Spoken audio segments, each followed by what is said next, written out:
Oke, pagi hari ini saya akan menyampaikan firman dengan tema Family as a Ministry. Nah, atau di Indonesia kan memang lebih panjang, tapi kok saya lebih mantap. Dalam bahasa Indonesianya kalau saya boleh terjemahkan, keluargaku, mesbahku adalah pelayananku. Coba ngomong sama kanan kiri walaupun Anda masih single atau baru menikah atau sedang pacaran, katakan keluargaku, mesbahku adalah pelayananku. Mantap. Akhir-akhir ini kalau kita baca sosial media ya, jujur saya kadang-kadang kaget. Ada seorang ibu dipenjarakan oleh anaknya. Sampai saya nangis lihat wajah ibu tuh polos banget. Itu saya lihat di YouTube ya saudara, kan gitu berita. Aduh kok bisa ya seorang mama dipenjarakan oleh anaknya. Dan ibu itu cerita, tapi saya tidak perlu ceritakan apa kasusnya. Cuma saya sedang geleng-geleng Tuhan. Benar-benar nih hari-hari akhir ya.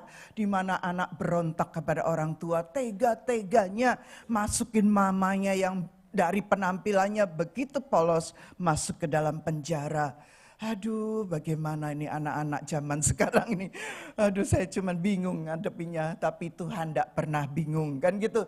Karena di akhir zaman Tuhan tuh punya rencana adalah pemulihan keluarga, restorasi, pemulihan besar-besaran dalam keluarga. Dan iblis tuh tahu bahwa Tuhan punya rencana itu. Sehingga iblis dengan segala macam cara untuk menghancurkan rumah tangga baik itu hubungan suami istri, hubungan anak dengan orang tua, menantu dengan mertua, adik kakak juga rebutan warisan, segala macam hal-hal yang buruk terjadi di tengah-tengah. Allah punya rencana memulihkan keluarga-keluarga anaknya. Nah, ada lagi cerita yang dimana suami dengan teganya membunuh istrinya hanya karena masalah yang sepele. Masalahnya si istri waktu dia ngigau, dia menyebut nama pria lain bukan nama suaminya. Singkat cerita suaminya langsung ambil pisau, dibunuhlah si istri. Padahal istrinya itu baru melahirkan dan anaknya itu baru umur 6 bulan. Sadis banget ya saudara. Nah itu sebabnya gereja Tuhan yang saya kasih, gereja Tuhan yang kami gembalakan, yuk sungguh-sungguh semakin melekat sama Tuhan. Nah pagi hari ini kalau Tuhan izinkan, saya berbicara keluargaku, mesbahku adalah pelayananku. Saya berdoa sungguh-sungguh, tidak ada keluarga di tempat ini yang berkata begini, si ibu gembala menjat saya. Tidak, biarlah gereja ini dibebaskan dari orang-orang yang suka menjadi jaksa. Yang setuju katakan amin. Terlalu banyak. Bukan hanya Anda menjaksai, menghakimi satu dengan yang lain. Bahkan terlalu banyak mereka menghakimi kami sebagai gembala Anda. Kami belum sempurna, kan gitu. Kami masih punya banyak kelemahan. Tetapi kami tidak berhenti dengan kelemahan kami. Kelemahan kami tidak menghalangi kami untuk lebih sungguh-sungguh. Karena itulah tujuan Tuhan menciptakan Anda dan saya. Kekristenan adalah sebuah perjalanan. Hari ini mungkin saya boleh berbuat salah, tapi berapa bulan makin hari karakter kita dibentuk menjadi seperti Yesus. So, saya ulangi, gereja Tuhan yang saya kasih, dijauhkan semua sifat yang menjaksai, menghakimi apalagi. Sudah cukup hakim dan jaksa yang bisa dibeli. Ya di Indonesia, saya percaya di Australia juga, hakim jaksa bisa dibayar saudara.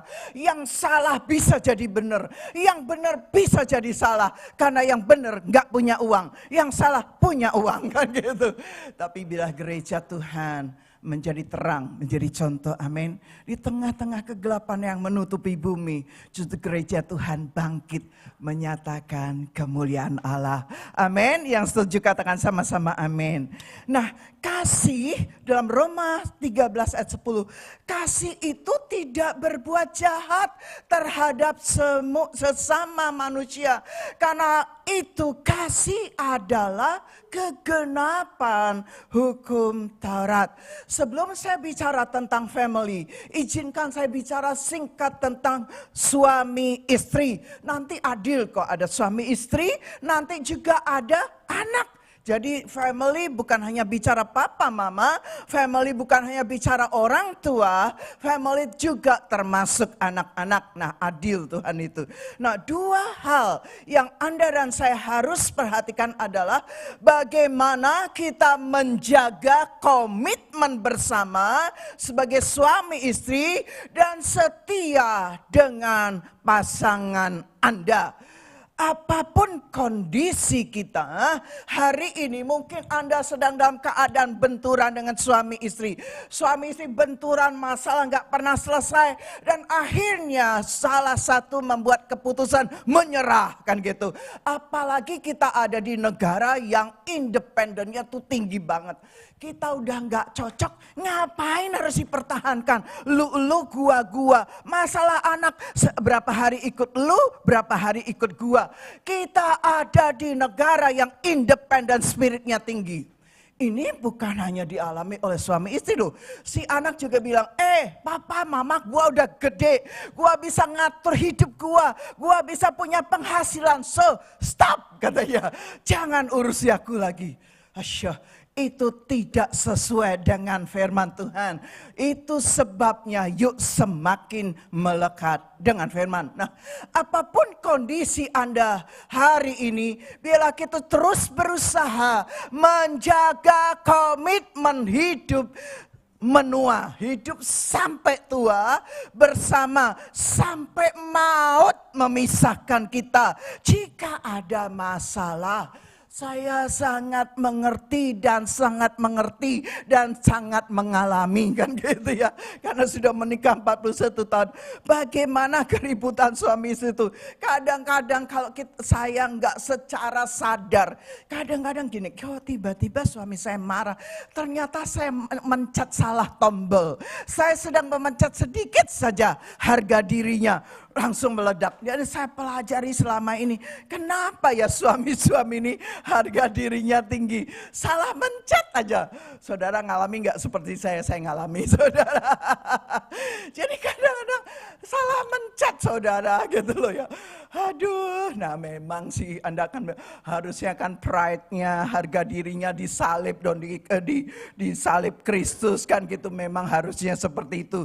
Dan jujur saya mengagumi beberapa, tapi anyway, Anda mungkin suami istri yang lain punya kelemahan di mana saya tidak tahu. Saya pun punya kelemahan di mana Anda juga tidak tahu ya. Tetapi intinya, bila apapun yang terjadi, masalah sekecil apapun harus dibicarakan dan harus ada solusinya untuk masalah tersebut. Kan gitu. Kalau perlu Anda panggillah kami, ajaklah kami terlibat. Saya berjanji, kami berjanji menjadi orang-orang yang safe person. Maksudnya gini, kami tidak boleh menceritakan masalah Anda, bahkan kami tidak boleh membahas masalah Anda di dalam waktu saya menyampaikan firman.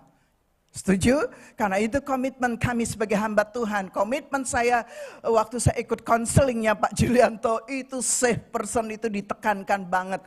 Saya percaya bukan hanya untuk kami, tapi untuk gembala KM. Tapi gini, banyak gembala KM-nya kan masih muda-muda gitu ya. Jadi kami untuk kalau gini, aduh saya nggak mau ngerepoti om tante, saya nggak mau ngerepotin bapak ibu. Tetapi Anda membuat keputusan yang salah, itu membuat saya lebih repot kan gitu. Itu membuat saya nggak tidur semalaman, itu membuat saya menangis. Aduh, kalau saya sudah mendengar hal-hal yang aneh-aneh, saya tidak bisa membatalkan. Hanya Tuhan yang bisa membatalkan rencana perceraian, rencana apa saja yang Anda buat, keputusan yang Anda buat yang tidak sesuai dengan firman. Hanya Tuhan Yesus yang sanggup membatalkannya. Saya hanya menegur, saya hanya mengarahkan, saya hanya mungkin kadang-kadang saya perlu marah kan gitu. Marah ilahi, bukan marah-marah yang ngawur-ngawur, enggak. Tapi kembali saya berdoa, biarlah Tuhan, izinkan Tuhan menjadi raja dalam hubungan suami istri Anda. Amen. Yang baru nikah kayaknya enak-enak, yang sudah menikah lama. Tapi saya percaya, karena saya punya anak rohani, menikah enggak sampai setahun. Bahkan dari sejak menikah mereka sudah ribut. Aduh, saya yang bingung. Kami didatangkan lagi, terus kami mau ngomong apa, mereka ribut berdua. Kami cuma mendampingi mereka yang ribut berdua, kan gitu. Kalau mereka sedang ribut, kami tidak bisa ngomong apa-apa. Kecuali mereka sudah tenang, baru kami bisa menasihatinya. So, kami encourage lagi sekali gereja Tuhan, jemaat Tuhan yang kami kasih sungguh-sungguh.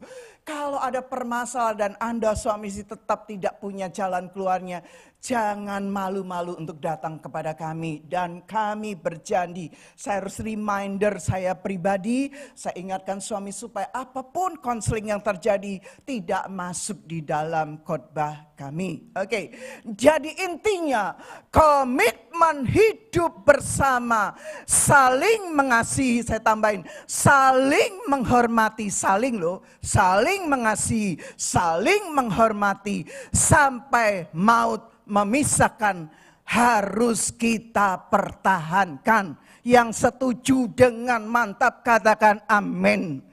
Harus kita pertahankan, sekali yang setuju katakan amin. Haleluya. Saya percaya ada kasih karunia kok yang membantu Anda.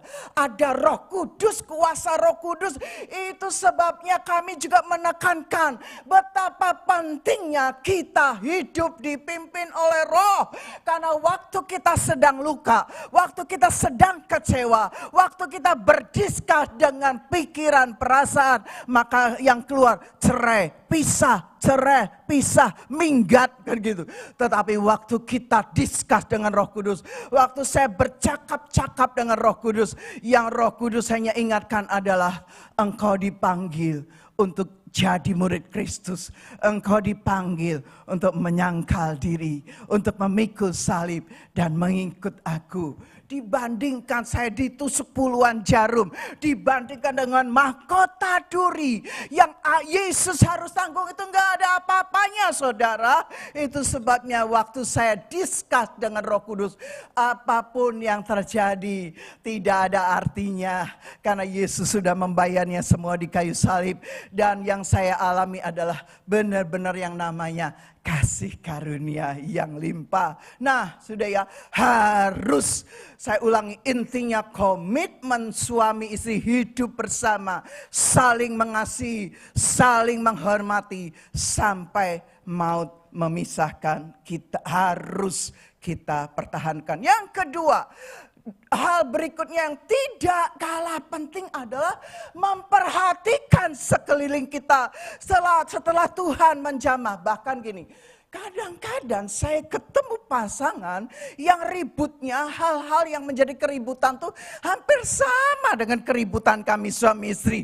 Cuman bedanya kami pernah mengalami, kami pernah melampaui, kadang-kadang saya gagal, kadang-kadang saya menang. Sehingga waktu ada orang-orang sekeliling saya mengalami masalah yang sama, kami bisa menjadi jawaban, solusi bagi keributan suami istri.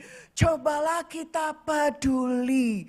Saya kasih kurung, bukan kepo. Bilang bukan kepo.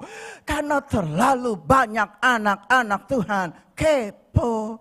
Aduh, pusing saya kok ketemu yang kepo-kepo. Emangnya ibu ngalami? Sangat ngalami saudara. Ya, bilang jangan kepo. Bilang jangan menghakimi, sudah cukup jaksa dan hakim yang tidak adil. Jangan Anda ikut-ikutan jadi jaksa yang tidak adil. Haleluya. Yang kedua, jangan kepo. Ulangi satu kali lagi, katakan sama-sama, 1, 2, 3. Jangan kepo. Makanya Bu, tante saya nggak pernah cerita ke siapapun. Biarlah masalah suami istri kita selesaikan sendiri suami istri. Akhirnya keputusan yang salah dan yang salah dan yang salah yang diambil. Karena tidak mau terbuka dengan kami. Seandainya terbuka, kami nasihati, tante tahu apa? Yang jalanin kan saya, memang betul yang jalani saudara. Seringkali dulu saya kalau dinasihatin, tahu kamu apa sih? Kamu nggak pakai sepatuku sih, kan gitu ya. Saya tahu semuanya kok saudara. 41 tahun menikah mendidik saya banyak banget ya. Nah yuk kita peduli dengan keluarga-keluarga yang membutuhkan. Ya kadang-kadang kita di gereja itu semua seperti malaikat ya, termasuk yang ngomong seperti malaikat kalau di khotbah. Tetapi saya sudah bilang berkali-kali, waktu saya khotbah saya harus bisa mempraktekkan. Dan kalau saya gagal, saya harus mendengar khotbah saya. Supaya waktu saya mendengar kembali khotbah saya dikuatkan. Lydia, kamu pernah khotbah ini loh. Dan firman itu yang mengadili saya. Dan Roh Kudus yang memulihkan, ya mengubah hati saya. Amin. Nah, oke, yang kedua tadi ya, yuk mulai perhatikan. Tapi jangan kepo, ulangi, jangan kepo, jangan menghakimi. Bukan jangan asem, jangan kepo, jangan menghakimi. Terakhir. Jangan suka gosip saudara, aduh saya bingung. Aduh, kan gitu. Tolong kayaknya dari gereja ini berdiri saja, jangan gosip please, please, please. Misalnya Anda dengar Bapak Gembala Anda sakit, saya tanya siapa yang pernah WhatsApp Bapak Gembala selama Bapak Gembala sakit? Oh cuman Iju, kasihan rek. Segini banyak. Terus gini, habis nggak tahu ya. Yosi minggu lalu khotbah nggak diumumkan. Iya memang. Siapa yang berdoa untuk Ibu Gembala yang sakit? Coba angkat tangan. Oh terima kasih Joy. Terima kasih, anyway saya cuma tes kok saudara. Saudara boleh doakan kami, tidak boleh, kami pun tetap mengasihi Anda dengan murni. Tetapi alangkah indahnya kalau Anda berdoa untuk kami. Karena kami ini menjadi incaran iblis. Kalau kami jatuh, yang bersorak-sorai kejatuhan kami lebih banyak saudara. Kami pikir mungkin karena kami gembala sudah hampir 28 tahun. Kalau kami berbuat kesalahan kayaknya yang mendukung kami, itu bersorak-sorai buahnya. Ternyata yang mendukung kami untuk kami jatuh itu lebih banyak saudara. Serem banget itu karena semua perbuatan iblis. Dalam nama Yesus kami tidak jatuh, kami hanya jatuh ke dalam tangan Tuhan. Amin. Nah ya sudah ya. Nah sadarilah bahwa salah satu fungsi menikah, berkeluarga adalah satu, menjalankan misi agung Yesus Kristus untuk menjadi suratan yang terbuka. Lewat kehidupan suami istri, kita menjadi suratan yang terbuka, menjadi berkat bagi orang-orang yang belum mengenal Yesus. Lanjut, menceritakan kebaikan kasih-Nya, kepedulian Kristus, pengorbanan Kristus terhadap manusia berdosa layaknya kita dahulu. Ya, yuk marilah mulai peduli dengan keadaan sekitar kita. Jangan biarkan iblis memalingkan Anda dari misi agung Yesus Kristus. Mungkin slide-nya bisa pindah ya. Yuk kita benar-benar peduli, benar-benar memperhatikan keadaan sekitar kita. Jangan biarkan iblis memalingkan Anda dari misi agung Yesus Kristus. Maafkan kalau ada beberapa keluarga datang ya, yang di Indonesia, izinkanlah saya ceraitan. Sebagai hamba Tuhan, saya berkata, saya tidak setuju. Bisa saya mungkin tambahin, kecuali karena KDRT. Kalau KDRT dan itu membahayakan salah satu pihak, ya coba kita doa sungguh-sungguh sebelum membuat keputusan yang, menurut saya perceraian itu keputusan yang besar. Karena Anda akan menghancurkan generasi Anda berikutnya. Anda jangan pakai gaya bule, oh nanti kita bisa bagi kok. 3 hari ikut suami, 4 hari ikut istri. Itu teori saudara. Tapi mau tidak mau, generasi di bawah Anda akan hancur. Generasi di bawah Anda, kalau suatu hari mereka mungkin seks bebas, mereka tidak mau menikah, mereka mau hanya tinggal bersama. What's wrong? Karena mereka melihat contoh papa mamanya. Mereka hidup bersama, mereka menikah resmi, tapi mereka suka ribut. Ingat, Anda sedang menghancurkan generasi Anda berikutnya. Mungkin anak Anda sekarang masih kecil, bisa ikut 3 hari papa, 4 hari mama. One day mereka besar, mereka terluka, dan mereka akan membuat kesalahan yang Anda dan saya tentu tidak inginkan. Nah, jadilah garam, jadilah terang melalui keluarga Anda. Untuk keluarga-keluarga lainnya, didiklah anak Anda dengan kasih Kristus. Kasihlah pasangan Anda dengan cara Yesus mengasihi kita. Hidupilah kasih Kristus di dalam keluarga Anda. Saya bold, tanpa kasih Kristus mustahil untuk kita bisa mengasihi dengan sungguh-sungguh. Ini ya dan amin. Ini ya dan amin. Anda jangan ikut cara pernikahan di dunia di benua ini yang independen banget, bahkan mungkin sekarang sudah ada di Indonesia pun sama, independen banget. Bahkan tadi suami bisa membunuh istrinya, kemudian anak bisa memenjarakan mamanya, bingung saya. Nah, inilah keadaan, tapi tanpa kasih Kristus mustahil untuk kita bisa mengasihi dengan sungguh-sungguh. Nah, saya akan berhenti dalam hubungan suami istri. Saya akan kasih quote-nya John Piper yang menurut saya ini bagus banget. Baca yuk sama-sama. Ini memang bukan ayat, saudara. Tapi quote ini nancep. Quote ini nancep. 1, 2, 3.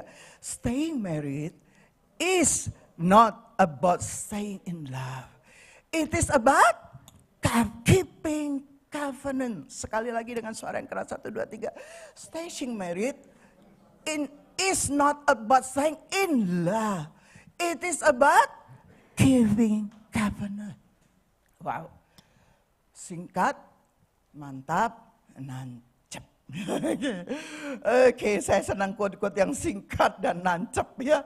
Nggak semua quote nancep, kadang-kadang ada satu quote yang nancep banget. Nah, oke, sekarang kita masuk ke dalam poin yang akan saya sampaikan tadi sudah ya, suami istri ya. Kalau masih saya ulangi lagi sekali. Dengan kasih Tuhan, dengan segala kerendahan hati. Bila Anda bermasalah, datanglah kepada kami. Tidak usah malu, saudara. Suatu hari waktu kami sedang bermasalah, saya nggak tahu ya. Tiba-tiba suami saya tuh telepon Pak Arifin, gitu ya. Tiba-tiba Pak Arifin tuh telepon saya lagi mengunjungi seorang ibu. Terus dia telepon saya, "Dia kamu di mana?" "Oh, saya baru pulang nengok jemaat, Pak." Terus dia bilang, "Kamu cepat pulang," katanya. "Karena suamimu telepon saya." Dan suami saya lapor ke Pak Gembala dan bercerita tentang apa yang terjadi. Dan terus Pak Gembala saya bertanya, "Apakah aku perlu datang?" Karena dia lihat gini, "Kok saya ditelepon, kok saya tenang-tenang ya," gitu ya. Dan jadi aku perlu datang nggak? Saya bilang yang suruh Bapak datang kan suami saya. Jadi jangan tanya saya. Tapi yang saya memberi contoh ini adalah supaya gini. Gak usah malu datang kepada pemimpin rohani Anda. Kenapa malu kan gitu. Kalau saya waktu itu saya memang tenang gitu ya. Ya sudah, tapi saya tetap tenang. Saya berdiskusi. Apa yang membuat saya tenang? Saya dialognya dengan Roh Kudus. Saya ulangi. Waktu Anda berdialog dengan pikiran perasaan yang sedang luka, pasti keputusannya beda, saudara. Tapi waktu saya berdialog, bercakap-cakap dengan Roh Kudus yang ada di dalam hidup saya, hasilnya itu berbeda, saudara. Saya bisa tenang, saya bisa mengunjungi jemaat yang sedang membutuhkan pertolongan. Sehingga waktu saya ditelepon, saya dalam keadaan tenang. Dan saya ditanya, jadi saya perlu, "Pak, yang nyuruh Bapak kan bukan saya." "Oh, jadi kamu enggak apa-apa?" "Enggak apa-apa, Pak," kan gitu. Saya dibantu oleh Roh Kudus yang menolong, menguatkan saya. Dengan saya cerita ini, dengan segala kerendahan hati, saya mengundang Anda yang bermasalah untuk datang kepada kami. Just the way we are. Untuk apa loh kadang-kadang kita tuh munafik ya. Kita begitu bagus di depan orang, tapi di belakang orang kita enggak bagus kan gitu ya. Bagusnya cuman jaga muka, jaim apalagi.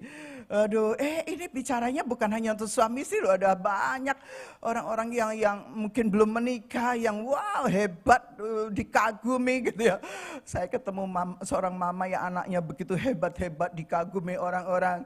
Ya tapi mamanya enggak melihat kekaguman itu di keluarganya. Ya memang sih. Terus kita berkata gini, ya maklum dia masih muda, penuh kelemahan kan gitu ya. Haleluya. Nah lanjut yuk kita bicara 1 Timotius 3, 4-5. Adil. Sudah suami istri, sekarang orang tua, nanti terakhir anak ya saudara. Siap-siap yang anak. Ayat 3, ayat 4 dan 5. Kita baca yuk. 1, 2, 3. Seorang kepala keluarga yang baik disegani dan dihormati oleh anak-anaknya. Jikalau seorang tidak tahu mengepalai keluarganya sendiri, bagaimanakah ia dapat mengurus jemaat Allah? Nah, ini teguran Timotius ya. Lanjut. keluarga adalah anugerah Allah yang tidak ternilai harganya. Keluarga adalah anugerah. Nggak ada yang merhatiin, Bu. Lah, ngapain aku musingin pelayanan di rumah, loh, Bu? Lebih baik aku pusing pelayanan di gereja, di kantor. Di kantor aku dipuja-puji. Di teman-temanku aku jadi berkat. Di rumahku aku jadi. Lanjut. Gitu. Saya nggak terusin. Sehingga mengapa Tuhan mau pelayanan itu dimulai dari rumah. Yang pertama, pemimpin atau orang tua itu terikat pada perjanjian. Amin. Kita baca yuk ayat, belum. Pemimpin atau orang tua itu terikat pada perjanjian. Saya kasih contoh gini. Sejak dari perjanjian lama, pola pelayanan bersifat pada keluarga, di mana orang tua bertanggung jawab untuk membawa keluarganya menyembah Tuhan serta mengajarkan firman Tuhan kepada anak-anaknya. Lanjut, Ulangan 6 ayat 6 sampai 7. Baca yuk, ini sekarang ayat. Jadi kita baca bersama-sama. Setuju? Yang muda, yang berkeluarga sama-sama. 1, 2, 3. Apa yang kuperintahkan kepadamu pada hari ini, haruslah engkau perhatikan. Haruslah engkau mengajarkannya berulang-ulang kepada anak-anakmu. Dan membicarakannya apabila engkau duduk di rumahmu. Apabila engkau sedang dalam perjalanan. Apabila engkau berbaring. Dan apabila engkau bangun. Ini terus ayat ini diulang. Mungkin Anda tidak perlu mengkhotbahi mereka dengan ayat-ayat firman Tuhan. Tapi khotbahilah mereka dengan perbuatan kasih Anda. Setuju? Lanjut, Ulangan 29 ayat yang ke-18. Baca sama-sama yuk. 1, 2, 3. Sebab itu janganlah di antaramu ada laki-laki atau perempuan, kaum keluarga atau suku yang hatinya pada hari ini berpaling meninggalkan Tuhan Allah kita untuk pergi berbakti kepada Allah bangsa-bangsa itu. Janganlah di antara kamu ada akar yang menghasilkan racun atau ibu. Hari-hari ini itu iblis sedang memalingkan wajah kita. Bukan kepada karya salib Kristus. Tapi dia sedang palingkan wajah kita kepada berhala-berhala modern. Allah-Allah bangsa lain. Berhala-berhala modern. Wajah kita, hati kita, fokus kita dipalingkan kepada hal-hal yang dari dunia. Sepertinya yang dari dunia itu indah. Waktu Abraham harus berpisah dengan Lot. Abraham memberi pilihan kepada Lot lebih dahulu. Lot memilih dengan mata jasmaninya. Daerah yang begitu subur. Daerah yang begitu indah. Dia pilih yang namanya kota Sodom. Dan Abraham memilih sisanya. Ya. Dan singkat cerita apa yang terjadi di Sodom. Itu menghancurkan Lot dan keluarganya. Waktu mata kita, fokus hati kita alihkan kepada hal-hal yang dari dunia. Hati-hati, itu berbahaya. Seperti tadi saya contohkan, kita ada di Australia dengan independent spiritnya sangat-sangat tinggi. Saya nggak heran kalau orang tua mengeluh, nangis, nggak heran. Saya sangat mengerti. Tapi bukan berarti sangat mengerti, nggak heran itu terus kita diam saja. Tidak, kita harus berusaha, doa, puasa, nasihati. Jangan maki-maki, nasihati, doa, puasa, ulangi berkali-kali. Terus doakan, nasihati, begitu Roh Kudus ingatkan, catat, dan mulai Anda lakukan. Tugas Anda sebagai orang tua. Tanggung jawab melayani dimulai dari hal-hal yang kecil, saudara. Hal-hal yang kecil itu seperti apa? Ketika kita dipercayakan sesuatu, maka kita harus mengerjakannya dengan sungguh-sungguh. Bagi seorang eksekutif, waktu Anda dipercaya di bagian mungkin paling bawah. Saya ingat waktu saya diterima, sudah lulusan pertama angkatan saya, nilainya bagus, IP-nya, indeks prestasinya. Tapi saya harus memulai karir saya itu dari bawah. Walaupun saat itu saya sudah bernegosiasi tentang gaji karena itu yang dijanjikan. Sehingga waktu saya diberikan tentu saya nego ya. Saya tidak terima, saya tidak buka dan saya negosiasi salary saya. Karena itu yang mereka janjikan pada saat saya melamar dan diterima. Dan tapi singkat cerita bagaimana dalam hal-hal kecil. Waktu saya dipercaya, aduh kayaknya gua enggak gini deh. Harusnya karir saya enggak di sini deh. Tapi bagaimana waktu saya melakukan dengan sungguh-sungguh, maka promosi demi promosi demi promosi itu datang. Saya cerita bukan enggak ada sedikit pun membanggakan, tetapi saya sedang mengajar bagaimana ketika Anda dipercayakan sesuatu, kita harus kerjakan dengan sungguh-sungguh. Yang setuju katakan amin.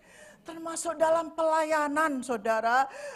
Dimulai karir, rumah tangga, pelayanan di gereja. Karena rumah tangga juga pelayanan. Di gereja pelayanan yang kelihatan. Di rumah tangga pelayanan yang tidak kelihatan. Sehingga orang lebih senang pelayanan di gereja. Dilihat orang baik, dipuji orang baik. Kemudian di rumahnya, aduh bu, kalau di rumah bu, gitu ya.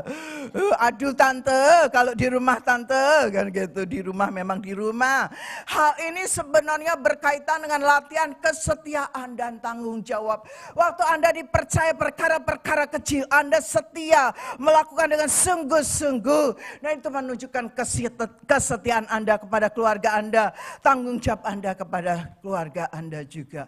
Yang kedua, kenapa pelayanan harus dimulai dari rumah? Yang pertama, pemimpin orang tua terikat pada perjanjian. Yang kedua, itu adalah sebuah bentuk kesetiaan. Kita baca ya, kalau ada ayat kita baca sama-sama ya. 1, 2, 3. Barang siapa setia dalam perkara-perkara kecil, ia setia juga dalam perkara-perkara besar. Dan barang siapa tidak benar dalam perkara-perkara kecil, ia tidak benar juga dalam perkara-perkara besar. Aduh, ini ya dan amin saudara. Lanjut yuk. Pengkhotbah 9 ayat 9 sampai 10. Ini poinnya masih bisa tentang kesetiaan. Baca yuk 1, 2, 3. Nikmatilah hidup dengan istri yang kau kasihi seumur hidupmu yang sia-sia. Yang dikaruniakan Tuhan kepadamu di bawah matahari. Karena itulah bahagianmu dalam hidup dan dalam usaha yang engkau lakukan dengan jerih payah di bawah matahari. Nikmatilah hidup dengan istrimu yang kau kasih seumur hidupmu yang sia-sia kan gitu. Ini pengkhotbah yang nulis Salomo nih. Ayat 10. Segala sesuatu yang dijumpai tanganmu untuk dikerjakan, kerjakanlah itu sekuat tenaga. Saya kasih ganti sekuat tenaga dengan kerjakan itu sungguh-sungguh. Karena tidak ada pekerjaan, pertimbangan, pengetahuan dan hikmat dalam dunia orang mati, kemana engkau akan pergi. Nah, ketika Anda dan saya dipercayakan untuk melayani keluarga, maka kita harus mengerjakannya dengan sungguh-sungguh dan bertanggung jawab. Karena dengan setia terhadap perkara kecil, maka kita akan dipercayakan perkara yang besar. Saya lagi sekali ulangi, karir Anda, pelayanan Anda di gereja, apalagi pelayanan Anda di sosial, mungkin Anda punya teman banyak dan Anda menginci melayani. Anda dipuji semua orang, hebat, baik banget, dia hidupnya memberkati. Perhatikan, semuanya harus dimulai dari rumah. Yang setuju katakan amin. Yang setuju katakan amin. Orang lain cuma memuji waktu kita berhasil. Tapi orang kan bertepuk tangan waktu kita gagal. Tapi sebuah keluarga, waktu anaknya jatuh, maka orang tua akan menolong, mengangkat, menolong dia.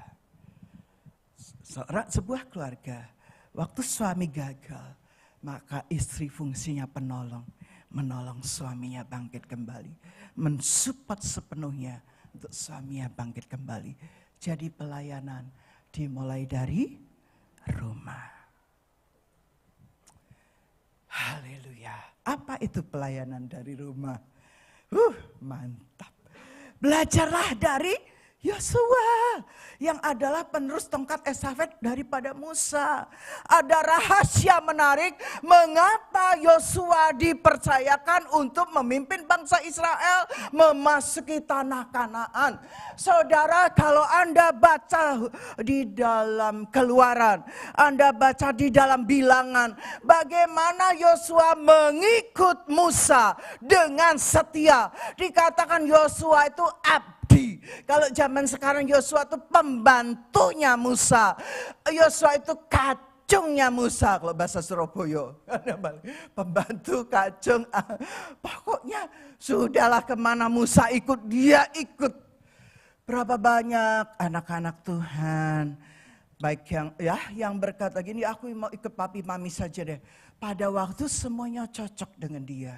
Tapi pada waktu tidak sesuai keinginannya dengan keinginan orang tua, terjadi clash. Demikian juga dalam gereja, saudara. Waktu keinginan Anda itu sama dan diikuti oleh Bapak Gembala Anda, Ibu Gembala Anda, maka Anda berkata, saya akan dukung sampai mati, dukung Bapak Ibu Gembala. Waktu benturan terjadi, di situ ujian kesetiaan.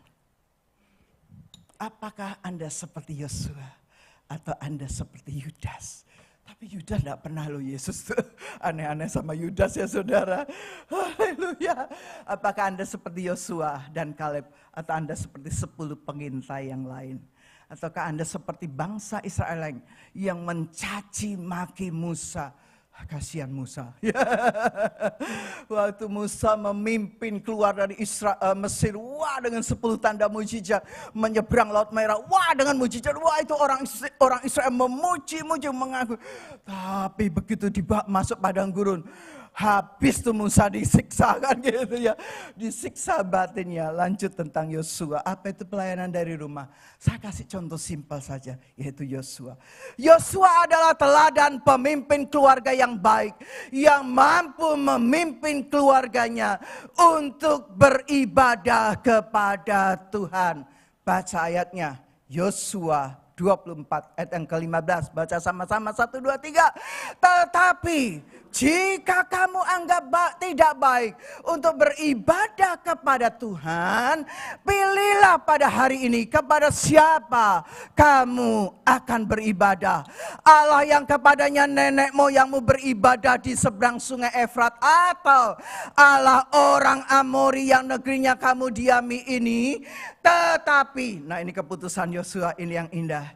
Tetapi aku dan seisi rumahku, kami akan beribadah kepada Tuhan.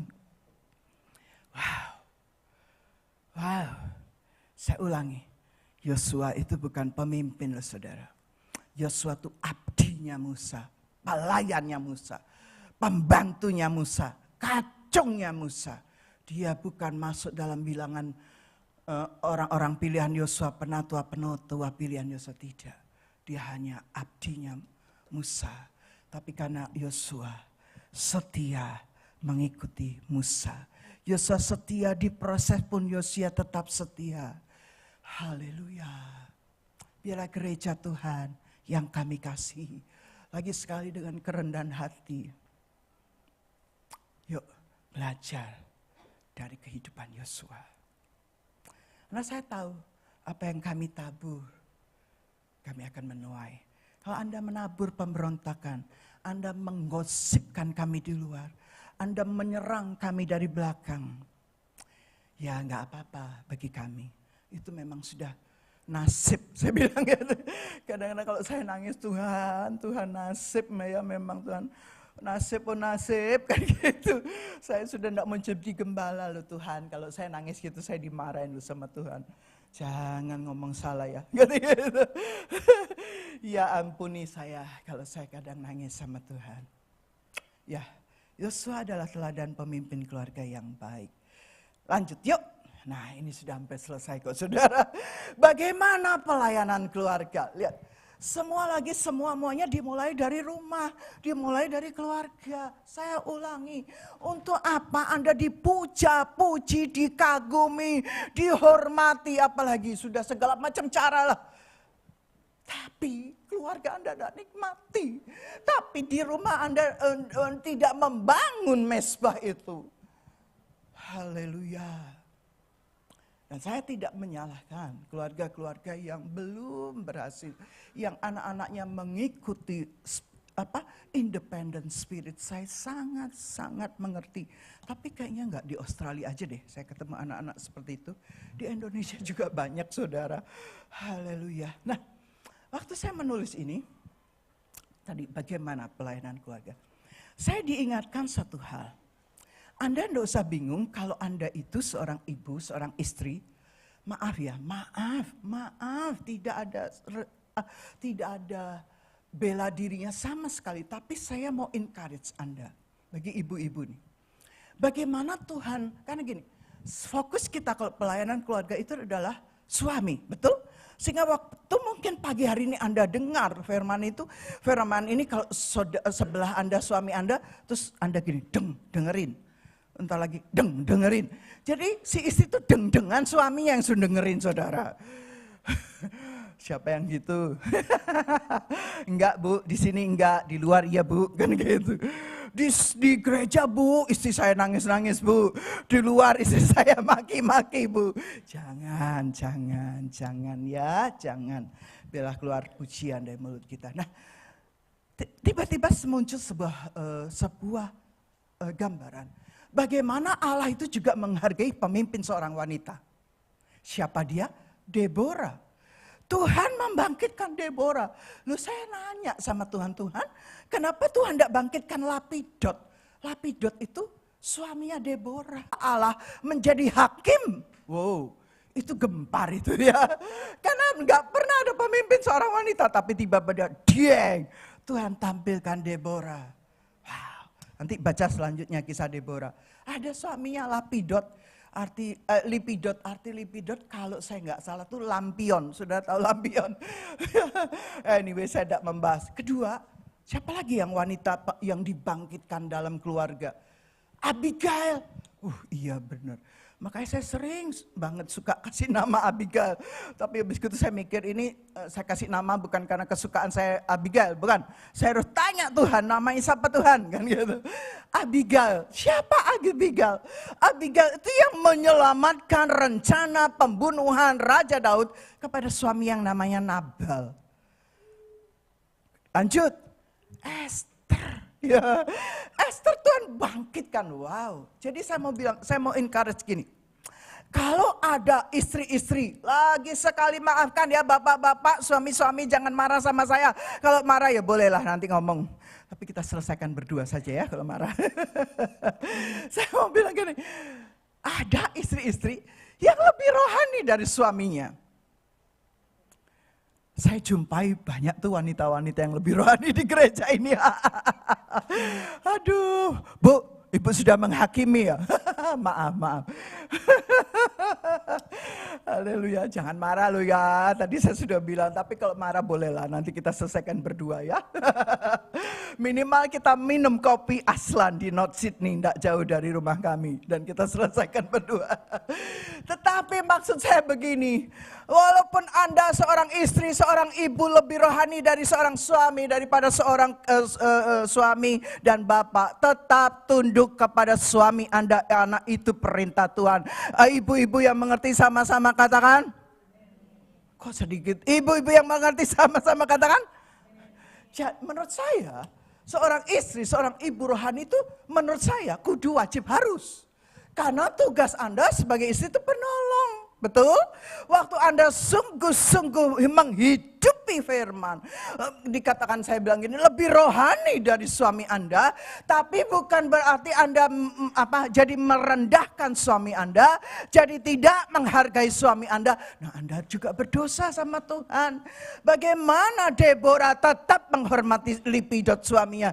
Bagaimana Abigail tetap menghormati suaminya Nabal. Bagaimana Esther tetap menghormati Raja Ahasuerus. Dan ada seorang wanita lagi, Ingat di 2 Raja-Raja yang waktu anaknya tiba-tiba sakit, jatuh sakit di ladang. Kemudian suaminya itu panggil istrinya. Mungkin zaman dulu apa ya, mungkin ya sudahlah saya pakai zaman sekarang. Sayang cepat datang, anakmu sakit, anakmu pingsan. Yang dia teriak-teriak istrinya dipanggil. Dia lari-lari ke ladang, oh iya anaknya pingsan. Digendong sama istrinya loh, yang harusnya gendong kan bapaknya loh. Istrinya digendong, dibawa masuk kamar.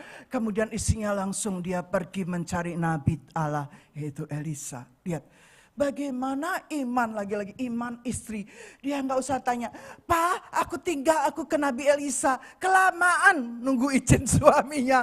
Anaknya selak ndak hidup-hidup kan gitu. Selak itu nanti anaknya mati kan gitu ya. Jadi ibu ini langsung ambil inisiatif hal-hal yang rohani. Itulah yang saya maksud. Tetap engkau status istri, hormati suamimu.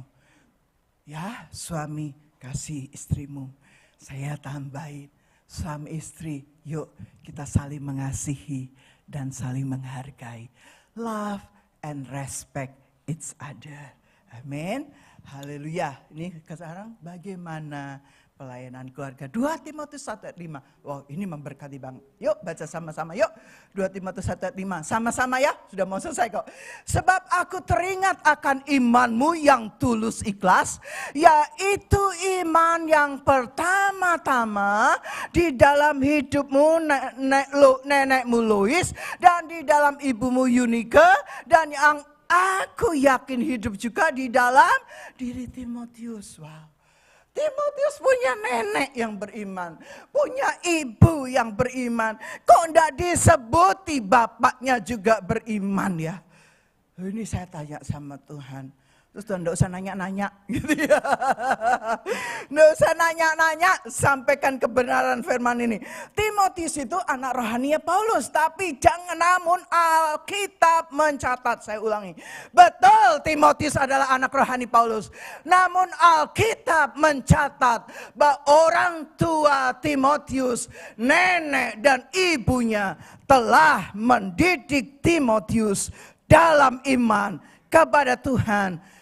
Jauh sebelum Paulus ketemu Timotius. Jadi anak-anak muda, seringkali engkau lebih menghormati pemimpin rohanimu daripada orang tua kandungmu. Itu salah total. Anda bilang karena orang tua kandungku goblok bu. Justru orang tua kandungmu goblok. Engkau yang pinter, ajari orang tuamu supaya pinter. Yang setuju katakan amin. Jangan dibilang, iya karena papa mamamu goblok, pemimpin rohaniku pinter. Kalian berdosa loh saudara. Nanti ya bagian anak, tunggu bagian anak. Setuju, makin Anda pinter, makin rendah hati dong. Hormati orang tuamu, bukan pemimpin rohanimu. Nih, ikuti Timotius. Dia betul. Tapi Paulus ketemu Timotius sudah gede, sudah jadi seseorang. Nah, yang mendidik dari kandungan sampai kan gitu. Itu siapa? Nenek dan ibunya.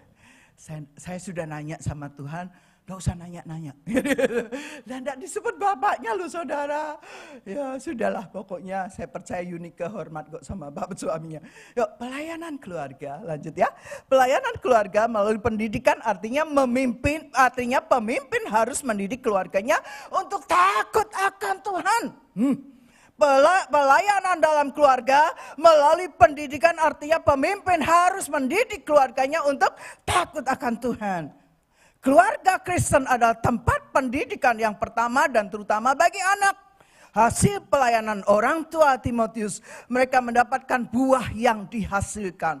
Timotius bertumbuh menjadi pemuda yang takut akan Tuhan.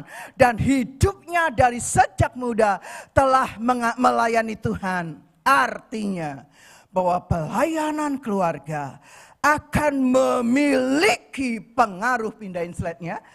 Artinya bahwa pelayanan keluarga akan memiliki pengaruh yang luar biasa bagi keturunannya. Jadi, saya ulangi. Kalau Anda berkata, saya lebih taat, lebih menghormati pemimpin rohani saya daripada orang tua Anda.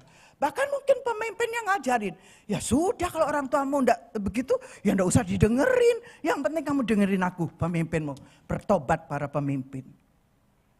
Enggak bisa. Otoritas dalam keluarga tertinggi adalah orang tua. Sehingga dalam pernikahan, misalnya, enggak cocok men, enggak sepadan. Saya cuma tanya gini, papa mama sudah setuju? Sudah. Saya tanya, papa mama sudah setuju? Sudah. Oke, kita doakan, kita berkati. Bukan kami yang punya peranan, orang tua mereka yang punya peranan. Sama-sama yang tua, yang muda, keluarga-keluarga dan yang muda sama-sama katakan amin. Enggak setuju semua. Ya setuju katakan sama-sama amin. Haleluya. Artinya bahwa pelayanan keluarga akan memiliki pengaruh. Yuk sekarang kita lihat bagaimana Timotius. 1 Timotius 4 ayat 12. Saya ulangi ya. Paulus hanya melanjutkan. Tapi saya percaya Timotius tetap menghormati, mengasihi mamanya dan neneknya. Dan Timotius lebih kasarnya Paulus lebih membawa Timotius mengenal Tuhan lebih lagi. Yuk. Nah ini 1 Timotius 4 ayat 12. Ini pesan Rasul Paulus. 1, 2, 3. Jangan seorang pun menganggap engkau rendah karena engkau muda. Jadilah teladan bagi orang-orang percaya. Hai dengar anak-anak muda termasuk kami yang sudah berkeluarga. Jangan seorang pun menganggap engkau rendah karena engkau muda. Muda dalam kekristenan, muda dalam kerohanian. Tapi jadilah teladan bagi orang-orang percaya dalam perkataanmu. Gak ada gosip, gak ada kepo, gak ada judgment. Tingkah lakumu. Nah tingkah laku kita tuh dilihat orang saudara. Aduh apalagi papa mamamu kan juru dosen paling killer. Dalam tingkah lakumu, dalam kasihmu, dalam kesetiaanmu, dan dalam kesucianmu. Wow mantap ini. Saya tambah ya ayat ini. Nah ini sekarang ini 1 Timotius 4 ayat 12 ini. Orang-orang muda, tapi saya juga rindu orang-orang tua. Yuk, biarlah kita jadi teladan. Betul? Muda ini bisa muda rohani ya, dalam perkataan. Jangan ada gosip deh. Yang setuju katakan amin. No gosip, no gosip, no gosip. Misalnya saya kebawa nih, saya gosip. Anda tegur, Bu, jangan gosip. Oh iya, ampuni saya. Sebaliknya kalau Anda juga gosip, saya, no gosip. Oh iya, ampuni saya Tuhan kan gitu. Tingkah laku. Kadang-kadang soknya, gayanya gitu loh. Kayaknya jalan gak nginjak karpet, gak nginjak. Ya. Tingkah laku, kasih, kesetiaan, dan kesucian. Nah, 2 ayat lagi selesai ya. Yuk baca yuk, pindahin. Nah, bisa baca? Bisa dong ya, bisa ya. Efesus 6 ayat 1-3. Kayaknya ini saya jarang dengar di khotbah sore deh. Yuk sekarang yang datang pagi kita sama-sama jadi berkat ya, sama-sama jadi berkat. Semua baca. 1, 2, 3. Hai anak-anak, taatilah orang tuamu di dalam Tuhan, karena haruslah demikian. Hormatilah ayahmu dan ibumu. Ini adalah suatu perintah yang penting, seperti yang nyata dari janji ini. Ayat yang ketiga, supaya kamu berbahagia dan panjang umurmu di bumi. Anak-anak rohaniku yang dikasihi Tuhan dan yang kami kasih, yuk hidupi ayat ini. Taati orang tua muda. Tambah 1 ayat lagi, Kolose 3:20. Kolose 3, 1, 2, yuk baca sama-sama lebih keras. 1, 2, 3. Hai anak-anak, taatilah orang tuamu dalam segala hal, karena itulah yang indah di dalam Tuhan. Saya tutup dengan kesaksian singkat saja. Pak PW boleh naik. Saya punya seorang ayah, waktu saya lahir dan besar, ayah saya sudah jadi gembala. Singkat cerita saya mendengar ayah saya dulunya pengusaha. Singkat cerita, papa saya itu dikagumi orang. Banget. 1, ganteng. Papa saya beneran ganteng. Saudara tahu Perdana Menteri Amerika namanya Henry Kissinger? Nah, papa saya lebih ganteng dari dia. Beneran. Yang mewarisi kegantengan salah satunya saya. Apa sih? GR banget. Nah, dikagumi, dipuji. Waduh, saya pun sekarang kalau pulang ke Denpasar, anaknya Pak Pendeta Benyamin ya, wah saya seneng. Tetapi saya mau bilang gini, papa saya punya banyak kelemahan dalam rumah. Si kadang-kadang gini, aduh ngapain gue dengerin papa gue ya, dia kelemahan. Tidak saudara. Saya menghidupi Efesus 6 ayat 1-3. Saya menghidupi Kolose 3:20. Untuk apa? Jadi saya juga mungkin saat masih muda saya sudah melayani sekolah minggu. Kalau saya tidak bisa menghargai papa saya dengan segala kelemahannya yang saya lihat di rumah. Karena semua masih proses saudara. Setuju? Jadi kalau ada anak-anak tidak menghormati orang tuamu, yuk kita kembali bertobat. Saya ulangi, untuk apa Anda dihargai di luar? Ini termasuk eksekutif yang berhasil nih. Banyak kok anak-anak saya yang berhasil. Kemarin saya baru dapat berita ya, ada sepasang keluarga baru beli rumah. Waktu settlementnya keluar, Tuhan tuh kasih pelangi. Wow. Saya sebagai orang tua rohaninya, saya lihat menangisnya penuh ucapan syukur. Tapi saya tahu mengagumi wanita yang cantik, cinta Tuhan, pinter. Maka mama-mama gini, jadi menantuku aja, jadi menantu aku aja. Deh, itu berapa ada mama-mama berapa ya, semua pengen anak wanita ini diambil jadi menantu. Tapi saya bangga dengan jawaban anak wanita ini. Sudah semua rame kan? Rame gitu. Dan wanita ini jawab satu kalimat, yang menentukan pasangan hidup saya adalah papa saya. Tepuk tangan bagi Allah kita luar biasa. Jarang loh wanita di zaman now. Tapi itu benar. Karena saya menikah, pilihan papa saya. Saya pernah cerita ya, sehingga suami saya jadi gembala. Lalu waktu itu saya mengikuti keinginan saya. Hari ini saya jadi ibu dokter. Karena saya menikah, pilihan papa saya. Hari ini saya menjadi bugem. Tuhan Yesus memberkati. Tuhan, hamba sudah selesai. Biarlah firman yang sederhana. Hamba percaya firman ini diurapi dengan kuasa Roh Kudus. Maka firman ini akan menembus hati kami dan mengubah kami Tuhan.